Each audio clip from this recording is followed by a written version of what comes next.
This is my first ever attempt at creating a very small diorama.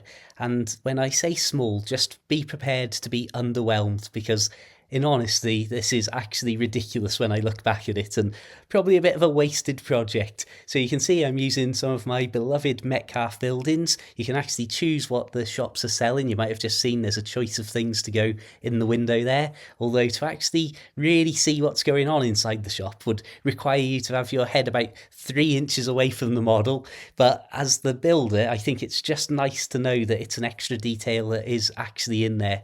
So these are just the low relief building fronts. They're not the entire buildings, which, of course, for such a tiny build as I was trying to create, were ideal.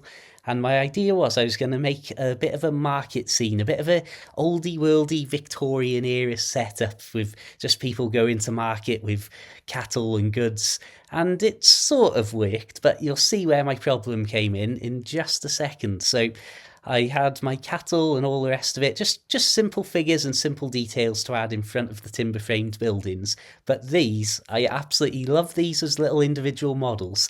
And look once again at how many options you get. Obviously, you could put any type of cloth or any type of printed material as the awning for these market stalls. But because I wanted it to be that oldie worldy, I didn't want anything looking too bright and fresh. So I just used the pretty boring plain cover there. And that's almost to its detriment because, as you'll see now, I used this cork mat and then I sprinkled some ballast effect sawdust shavings onto it.